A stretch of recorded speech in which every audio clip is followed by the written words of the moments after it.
Trash ass, Yeah. weak ass, goddamn Bayou Hey, Bengals ass. Hey man, you listen What at the sound that. you Bengals sound doing in the Bayou anyway?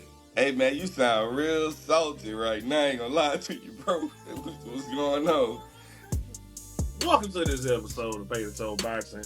I know we all missed us outside of YouTube and Riverside hating. But nonetheless, I'm Foreman. And I'm that's twin. there you go, and I'm Rick, man. there Rick. we go. And that's Ricky. And y'all, we have first off, hold on. How y'all feeling? Ricky, how you feeling? All right, man. I'm doing good, man. Blessed, man. Blessed. Twin, how you feeling? All right, cool. Don't even matter. All right, good. Let's move right along. Uh You dude was crazy.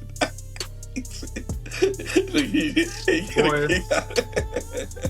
Michigan lose and this boy go off his rocker. Hey man, I'm wow. telling you, man, Okay, all he right. been on a rampage. Nah, I ain't gonna All lie, right. bro. Nonetheless, all right, y'all. We finally made it. Made it to Woo. Canelo fight week. We made it. All right. So I guess Woo. let's go ahead and start first things first. Let me get with Callum Walsh versus Fernando Vargas Jr. How are we going ahead and seeing that fight? Ricky, let me get you see what you got. And I don't know, man. I was looking at it.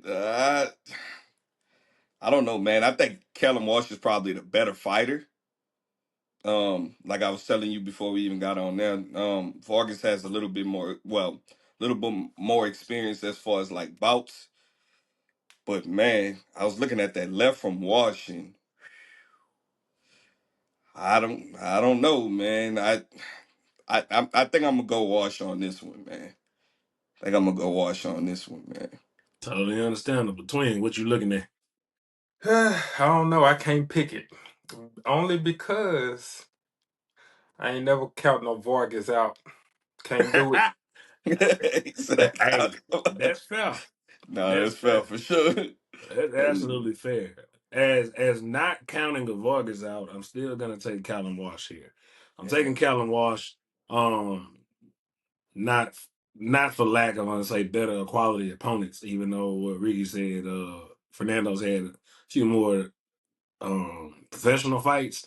I think Callum Walsh. I think the fact that he's made it to this point. You know how the British have a better gauge of a lot of fighters as they come up, as far as like are they local, state, or the regional, like, or are they British level fighters? And so the fact that Callum Walsh and guys like his nature, they can make it to this point to be like, all right, we think you can get somewhere. We get what they're trying to do with Fernando Vargas Jr. Obviously, because Emiliano's coming, whether Fernando Vargas Jr. wins this fight or not. So it's gonna help their case for sure. Like you got Fernando Jr. and you got Emiliano. It's gonna help that. So we get the branding of what the meaning of the win would win for Fernando. And that's not me hating Fernando or anything else like that. I just don't think from what I've seen of Fernando to this point, not to say that he still won't be as good as he is. He is a good fighter. Not taking that from him.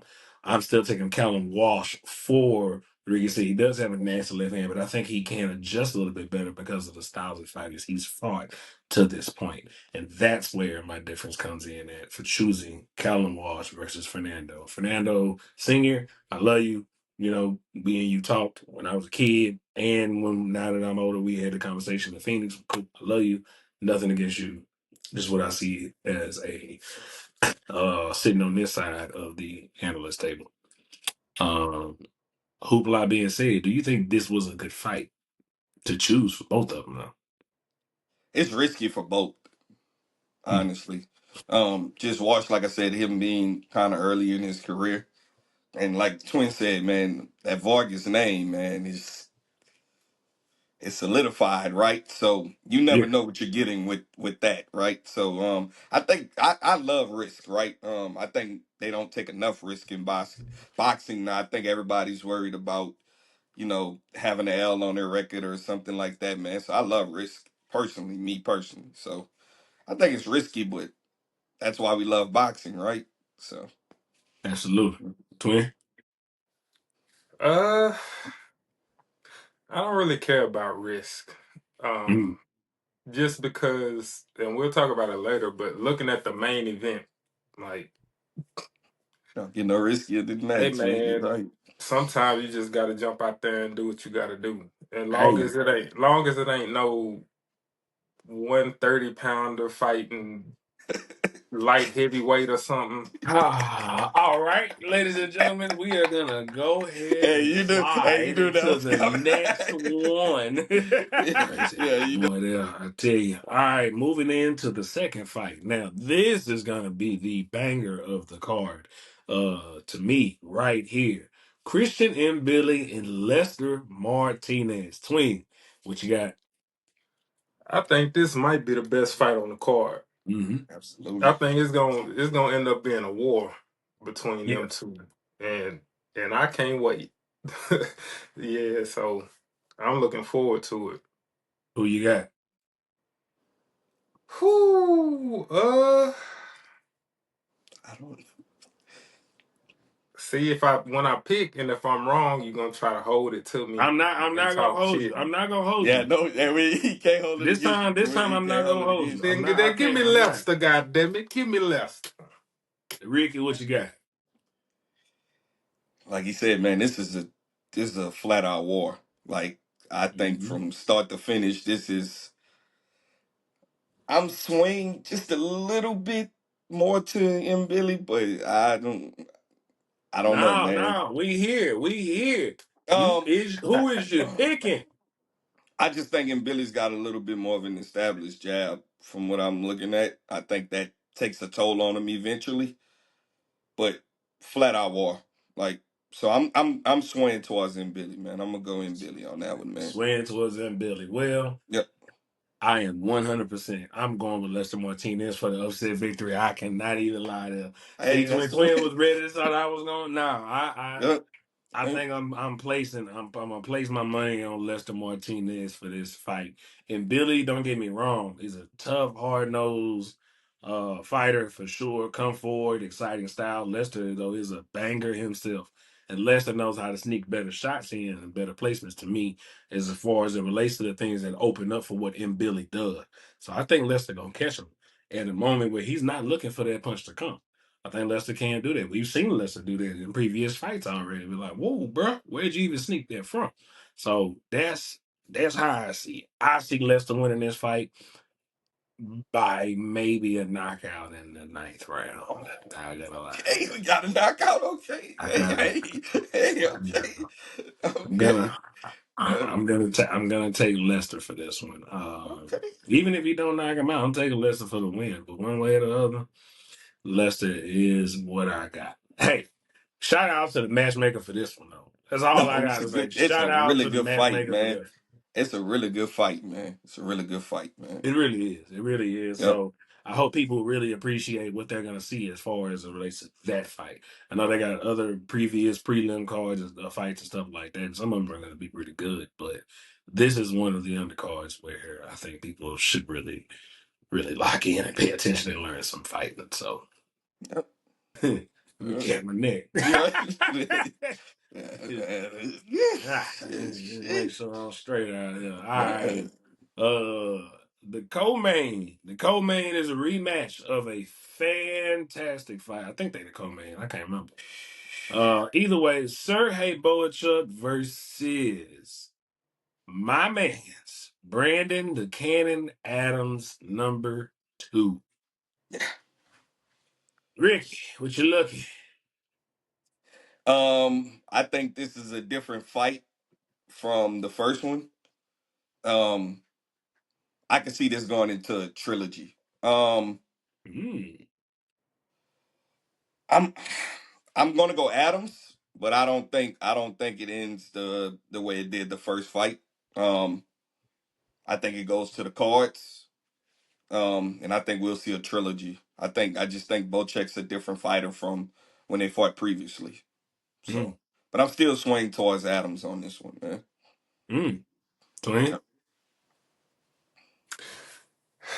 Another one I'm on the fence about. I don't think it's going to the cards though. It's a banger. Yeah. Yeah. but I'm listening. I don't know. Don't ask me if on the money line for this one. Yeah, I don't know, but I don't think it's gonna go all 12 though. I think that That's I think interesting. that I think the atmosphere have something to do with it.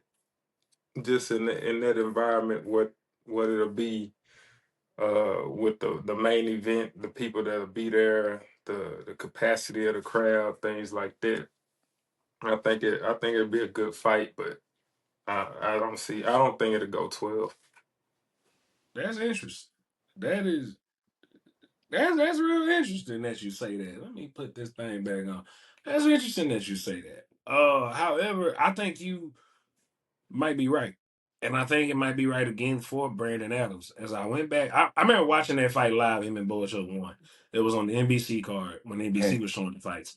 And it was a good fight, but it was something eerie about that whole time of that fight. Like, yeah, Bohachuk might be winning these rounds right now, but it felt like Adams was waiting on the opportunity to get the punch off he wanted. And then when he did get it, that's exactly what happened. He got the punch he wanted and he ended the fight.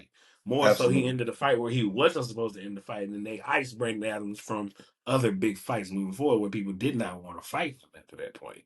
I think Brandon Adams has been waiting for this opportunity again because he knew Bohachuk was going to keep getting pushed because that's what happened with Bohachuk. He got to the Virgil Ortiz fight, and then here he is again, you know, and he knows now, like, hey, this is another opportunity I get to put it on display again and show the world one more time. I did it in a fashion where people did not give him credit for against Jamal Charlo, and then he gets another chance to do it against Bohachuk the first time, and then he got kind of screwed over in that catch fight on the OTX. I ain't gonna say no kind of got screwed over in that catch fight and that OTX fight. And then here it is again. They're like, oh, maybe he slowed down just enough because they watched that catch fight, not realizing this is another opportunity for a man who I kind of resemble to with his age, but how he takes care of himself until Archie Moore kind of fades. Older he gets, he's still getting that good. It's not changing too much for him. So I'm looking forward to Brandon Adams getting another victory on Saturday night. That's how I see it. Boy, I am long winded when I explain some shit, huh? Dang. I don't be wrong, but Brandon Adams has a good inside though. That's where I'm Yeah, different at here. See, Boychuk got off on Virgil for that inside punch. The two he put him down on. Virgil don't he fights good inside, but inside from a distance. Virgil got to fight. He gotta have that. He gotta have that full step back versus to get that body punches off. But Brandon Adams can turn directly inside, and and that's because that's what got Virgil screwed off on that first fight. and So man, I think this is gonna be a pretty good undercard, man. I think there's some names people probably are not super familiar with, but I that's think all this it is is. just. I think it's a really sneaky, really good undercard, man. I think we're gonna see some action before the main event, honestly, man. Yeah, And we that's all. might It's see just the people. end. It's You're just it's right. We just might see called. some. We It's just might see names some that people don't knockouts, know. man. Definitely, That's definitely. all. It's just names that people don't know, and Yeah, I think they even. But thing is you can't be mad at that because months ago they even said, "Hey, we're trying to give other people opportunities on a big, massive undercard absolutely. viewership." I'm all So for the shout out ones to that them want it, getting man. people on the Netflix card. For it. We had Shushu on the last Netflix card with Jake and Mike and all them. So I mean, like we got big fights. It is what it was. So I'm cool with it. I ain't got no beef with that. Oh man! All right, y'all. Main event. Oh, main event: Saul Canelo Alvarez versus Terence Bud Crawford. Um, who wants to go first? Twin, twin. All right, Uh, I don't even know if I should go first. I got so many comments. that's fair. You know what? I'm gonna go ahead and give it to the redhead on Saturday night. I'm giving it to the redhead because all of the years that this man has held up boxing by just having not a fight, but an event. Canelo is an event. And he's put himself on the line for the different challenges, whether we like some of them, whether we didn't like some of them. The thing is he made sure he rose to every occasion, night in and night out. He has been disrespected, I think, to the fact that, the Jamel fight was one thing because Jamel and them had been trying to get to Canelo since 154. I can give you that. That's the one thing that people missed out or did not comprehend. They were in the same weight class before. So both of them, if that means both of them at a point in time were boiling down to the same bodies. Jamel is still bigger than Canelo. Jamal would have still been bigger than Canelo, even if they would have fought at 168. People, for some reason, have it in their heads that, oh, he's going up 2 weight classes. No, he's not. He's only going down a few pounds, technically. Where a Yeah. fighter, Canelo, like for instance, Crawford is coming down from 177 probably to 168. So he's not Mhm. going up, he's going down 8 or 9 pounds. Now he doesn't have to cook his body all the way down, so it's different, but that's what it is. The same thing with Jamil. I'm just going down a little bit because now, okay, cool. I'm just gonna lose a few pounds. So um and that's what we seen Canelo do. Like, you know what? Yeah, I'm a thick, chubby dude, but I can make myself in shape for this, and that's just so I can stop killing myself and be in better pristine shape for this. With that being said, give me Canelo to win this fight because I do think he's been disrespected. This is not a knock to Terence Crawford to diminish any of his skills that we have seen to this point, but I think we end up getting a version of Canelo that is going to be more active in this fight because he wants to see better athleticism again. He wants to show you the world like y'all think I have not learned from the previous fights or my lessons. Let me show y'all to stop playing with me and move on about my day. That's what I got.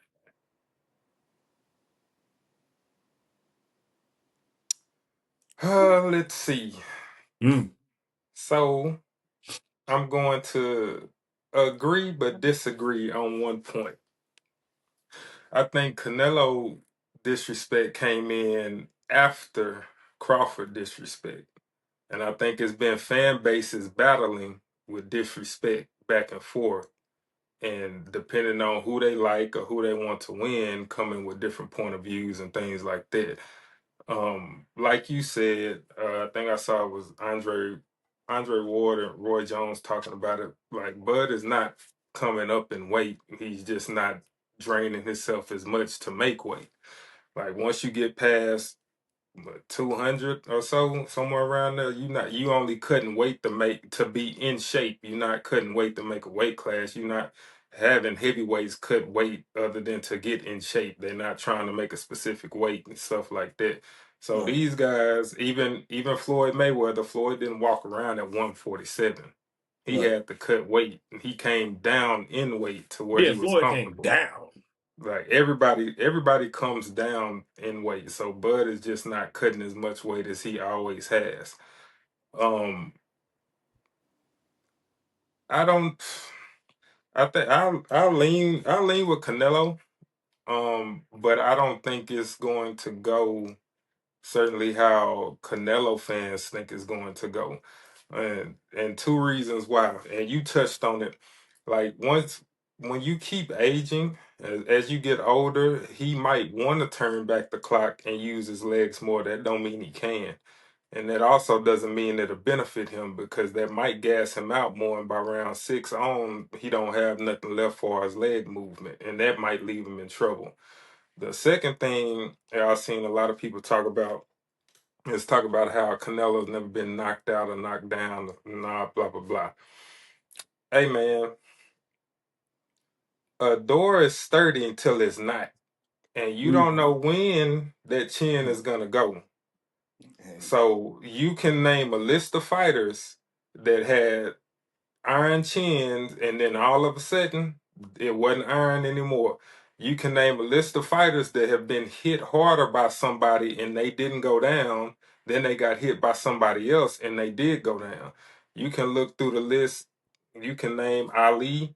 You look when he got his jaw broke. He got hit harder by Frazier, in my opinion. Like he got hit harder by George, in my opinion.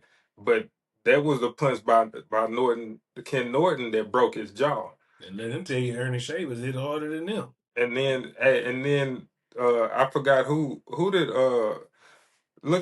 look when Ali knocked down Big George. Yeah, That was because of it ended up being because of fatigue, but he still did it. he But did. look how Evander Holyfield was teeing off on Big George. He was hitting harder than Ali was, but Big George didn't go down. When So 7, 8, 9 of them connected back to back to back to back. so to say that Bud don't have a chance, Bud chances in his placement. Um, he knows how to place punches and he knows how to turn with his punches as well. So I wouldn't be surprised if he did knock Canelo down because, like I said, eventually that chin is gonna go. And my last point is, so in my opinion, when I watched Bud over the years, I always said he basically had trouble with two types of fighters. It was either they were longer than him. If you go back and watch Benavidez, he had trouble with him because he was so much taller than him. He had trouble with his reach. The second is some people call them whatever, like glitchy fighters. Like his last fight, all the feints and stuff like that are with speed. With Gamboa gave him trouble in the beginning because he was so much faster than Bud.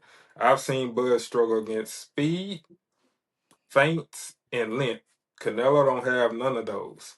And I'm not saying Canelo gonna get Bud out of there, but that right, if Canelo throws that right how he's been throwing that right, he's not hitting Bud with that right. Bud would have to worry about that left before he have to worry about that right. Because the right is the one that he hits everybody in the arm with. And he throws it slow. You see it coming, but it's coming towards your arm, so you And can't you really get don't out want the to let way it of it you like don't want that. to let it hit your body either. Right. Right. So I think Bud would have to worry about the left before the right because he throws the left faster than he does the right. He throws the left with more speed and just trying to land it. He throws the right with more power trying to hurt you. Um, but like I said, he doesn't have a lot of things that have gave Bud trouble in the past. But he's savvy, he has power, and that's Canelo. So it can happen. So we'll see. I'm with that. Ricky? I guess I'm just I'm indifferent today, man. I am gonna take Bud Crawford to beat Canelo Alvarez. Um, I think it's all in footing. I feel like Bo Mack and Terence Crawford, when those two heads together, I feel like when they put their minds to it, man, they can accomplish pretty much anything, man. My uncle was the one that kind of pointed it out to me with Bud with the switch hitting, right? And how Canelo kind of struggled with like Billy Joe Saunders and those guys. Eventually he found how to, how to win, but he kind of struggled with those guys, right? I think Bud footwork and Canelo lack of it, I think that makes the difference, man. I think he finds a way to get in and beats. I don't think he stops him, but I think he beats him on the cards. And I think he eventually. I don't think it'll be a UD. I think it'll be a split decision. But I'm you taking. I'm got you taking. got some nerve saying on the cards with Tim Cheatham I know, man. I know, man. with But Tim I think he. Cheatham I and think them he on the just. judge. I know it, man. But Let there me was. tell I you think I looked it up. something. The I think I judges looked it here up, are and important. I think the only person that beat. Well, I think it was two actually. Well, two people only beat him anyway. But it was Floyd, of course, and I think Beaver. When Beaver beat him, that was the last person to beat him, by Late bird.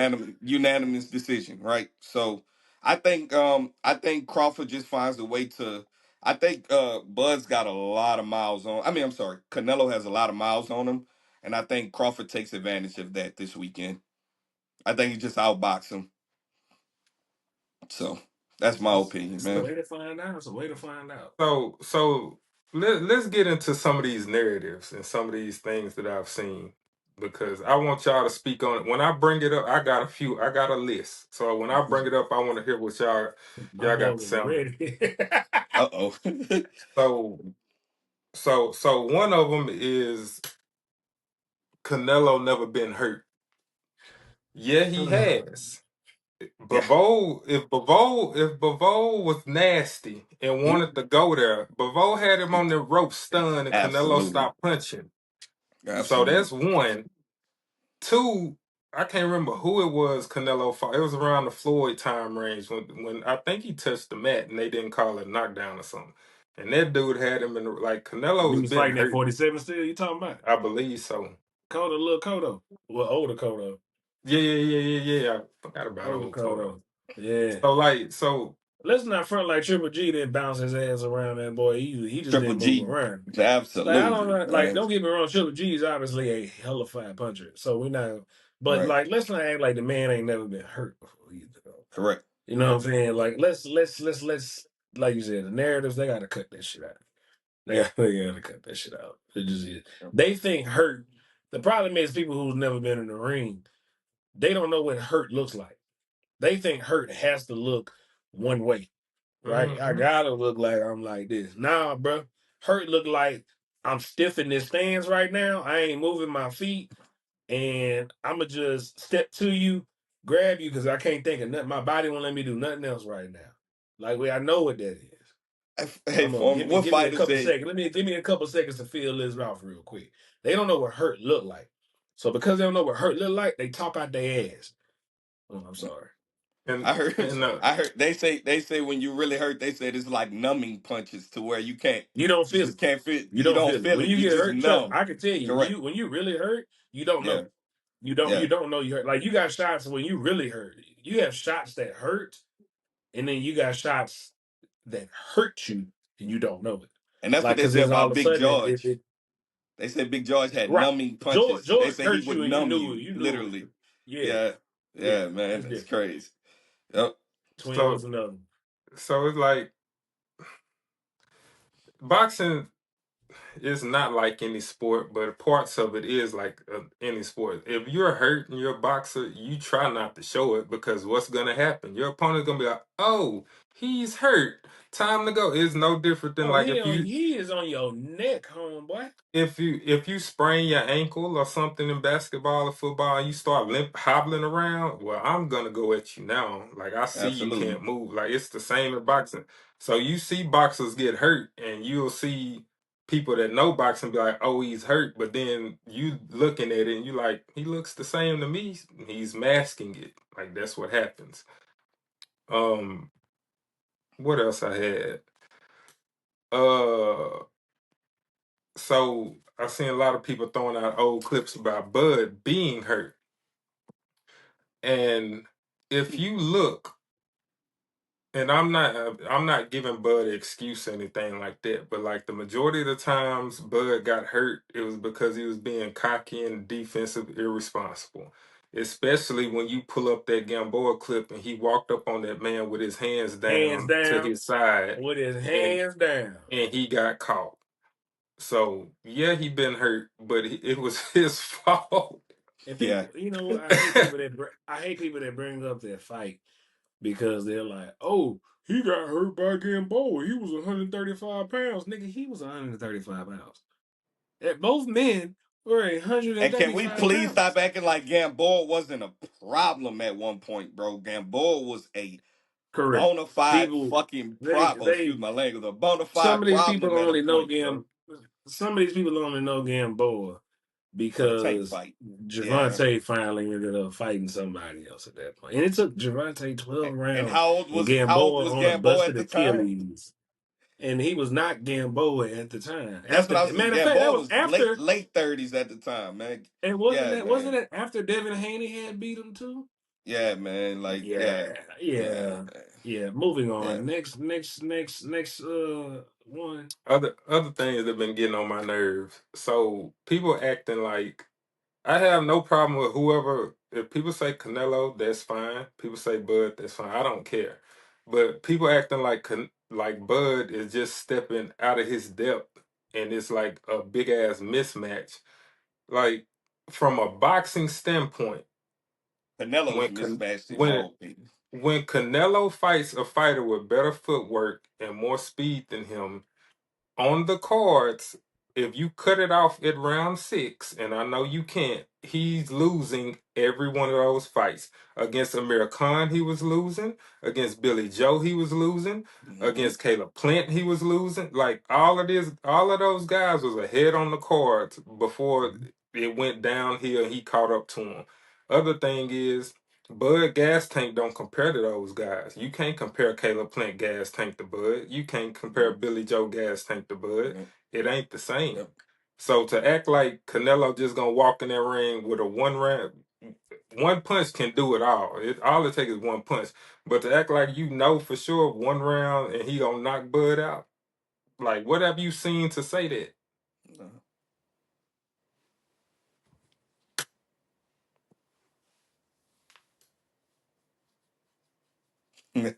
I've got nothing. I've got nothing. Because you can't tell me that this man finna walk in there. Yeah, I'm choosing him to win, but you're not finna tell me, oh, Canelo gonna walk in there and just lay Crawford flat on the ground. Like now I gotta call you something out your name that I don't really want to call you. Crawford would, right? he's gonna go out on his shield, bro. Like we know that. Because that's terrible. Why you making me call you these type of things? And it's just not happening. It's just not happening. Man. And my last, and this has something to do. Boy, Rick done. Boy, we done lost dropped. Rick. Lord, God damn. Well, we rolling. My last thing, it has something to do with Canelo and Bud, but it's in boxing in general.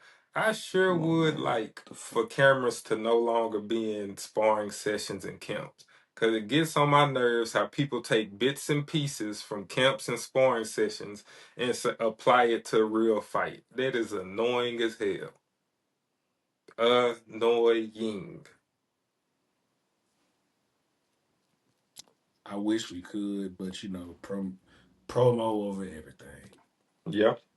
Promo over like tell these people, if you have the main event fighter and they bring in sparring partners, can you tell the people how sometimes in sparring, a lot of times in sparring, they come to that fighter that they bring in for sparring and say, hey, we want this specific look.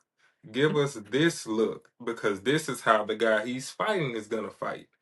So if sparring goes a certain way, you don't know if they told that man, "Hey, just fight southpaw. Don't fight orthodox." Or let me see your. There's absolutely guys. People don't understand for sparring. There are guys around boxing who are just sparring partners.